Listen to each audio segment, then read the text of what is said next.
নমস্কার, সবাইকে সহজ পাঠে স্বাগত। আচ্ছা, আগের ভিডিওগুলোতে আমরা শিখেছি বাচ্চাদের আগের সংখ্যা এবং পরের সংখ্যা অর্থাৎ বিফোর এবং আফটার কীভাবে শেখাবেন সেটা আমরা জেনেছি। আজকে আমরা আসছি একটা নতুন টপিকে, সেটা হচ্ছে বাচ্চাদের ছোট ছোট করে যোগ শেখানোর পদ্ধতি। যোগ এবং বিয়োগ আমরা পরপর শিখব। আগে আমরা যোগটা শিখি। তো ছোট্ট করে যোগটা কিভাবে খুব সহজেই বাচ্চাদের শেখানো হয় বা শেখানো সম্ভব সেটা আমরা আজকে শিখব। ঠিক আছে? আচ্ছা, প্রথমেই ওদের যোগ শেখাতে গেলে আমাদের যে জিনিসটা শেখাতে হবে সেটা হচ্ছে ওদের গোনাটা আগে শিখতে হবে। যদি আমাদের প্রথমে 2 থাকে তাহলে দুটো দাগ ওদের অবশ্যই টানতে হবে। 1, 2। অনেক বাচ্চা প্রথমেই গুনতে গিয়ে 3, 4, 5, 6 প্রত্যেকেই ভুল করবে। তো দুটো দাগ কেটে ওদের গুনতে হবে 1, 2। ঠিক আছে? ঠিক সেভাবেই 6। 1, 2, 3, 4, 5, 6। তারপরেই ওদের সঙ্গে সঙ্গে গুনতে হবে 1, 2, 3, 4, 5, 6। প্রথমেই কোনো বাচ্চা ধরতে অবশ্যই পারবে না, সেই জন্য আগে ওদের গোনাটা শেখাতে হবে। 6 বললে 7, 8, 9, 10 অনেকেই টেনে নেবে। কাজেই কত গুনতে হবে এবং কোথায় গিয়ে থামতে হবে সেই জিনিসটা ওদের আগে কনসেপ্টটা মাথায় ঢোকাতে হবে। যদি বলি 4 তাহলে 1, 2, 3, 4। এই যে 4টে দাগ কাটলাম, এদেরকে গুনে সেটাকে আগে কনফার্ম করতে শেখাতে হবে যে 4টে দাগ কাটলাম। ঠিক আছে?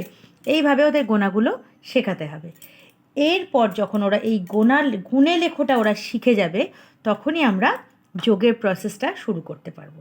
ঠিক আছে? কাজে আগে গোনা লেখো শেখার পর তারপর যখন আমরা যোগটা শেখাবো, যোগটা আমি দুটো পদ্ধতিতে শেখাচ্ছি।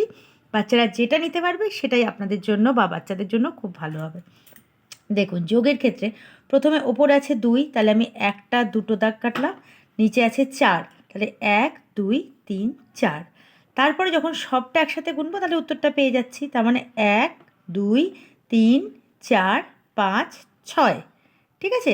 এবং দাগটা 6 হলো মানে এখানে 6 বসিয়ে দেবো। ওদেরকে প্রথম থেকেই দাগটা শেখাবেন যে তোমরা একটু ফাঁকা ফাঁকা করে কাটো, তাহলে তোমাদের ক্ষেত্রে সেটা গুনতে সুবিধা হবে। ঠিক আছে? এটা একটা পদ্ধতি গেল, যেটাই আমরা 2 কাটলাম এবং 4 কাটলাম। তারপর একসাথে গুনে যেটা হলো সেটায় 6 বসিয়ে দিলাম। এবার দ্বিতীয় পদ্ধতি যেটা দেখাবো সেটা হলো, ওপরে আছে 5, নিচে আছে 3।